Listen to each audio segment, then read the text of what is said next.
મારો ભાઈ મને કેટલા દિવસથી કહેતો હતો કે રીધિ દાલ બાટી બનાવને. તો ફાઇનલી આજે મેં બનાવી નાખી છે દાલ બાટી. બાટી બનાવવા માટે 3 કપ જેટલો ઘઉંનો કરકરો લોટ, અડધો કપ સોજી, અડધી ટીસ્પૂન અજમો, સ્વાદ પ્રમાણે મીઠું અને અડધી ટીસ્પૂન જેટલા સોડા એડ કરીને બધી જ વસ્તુને મિક્સ કરી લઈએ. તો હવે મોવણ માટે 3 ટીસ્પૂન જેટલું તેલ અને 4 ટીસ્પૂન જેટલું ઘી એડ કરીશું. તેલ અને ઘીને લોટ સાથે સારી રીતે મિક્સ કરી લઈએ. અહીંયા તમારે મોવણ મુઠ્ઠી વડે તેટલું એડ કરવાનું છે. હવે જરૂર મુજબ પાણી એડ કરતા જઈને આ રીતનો લોટ તૈયાર કરી લઈશું. લોટને 15 મિનિટ સુધી રેસ્ટ આપીશું. ત્યાં સુધી આપણે દાળ બફાવવા માટે મૂકી દઈશું. મેં અહીંયા 5 પ્રકારની દાળ લીધેલી છે. તમે અહીંયા જોઈ શકો છો. દાળને આપણે સારી રીતે વોશ કરીને કુકરમાં એડ કરી દઈશું. તેમાં 2 કપ જેટલું પાણી એડ કરીને સ્વાદ પ્રમાણે મીઠું એડ કરીશું અને 3 વિસલ કરી લઈશું.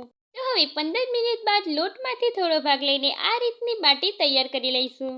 બાટીને આપણે 30 મિનિટ સુધી સ્ટીમ કરી લઈશું.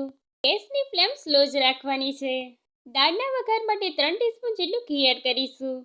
તેમાં 1 ટીસ્પૂન રાઈ, 1 ટીસ્પૂન જીરું, 1/4 ટીસ્પૂન જેટલી હિંગ એડ કરીશું. તો હવે તેમાં ચોપ કરેલી ડુંગળી એડ કરીને આદુ, લસણ અને મરચાંની પેસ્ટ એડ કરી દઈશું. ડુંગળી સહેજ ટ્રાન્સપરન્ટ થઈ જાય એટલે ટામેટું એડ કરી દઈશું.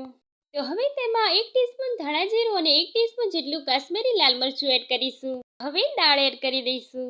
ગરમ મસાલો એડ કરી દઈશું.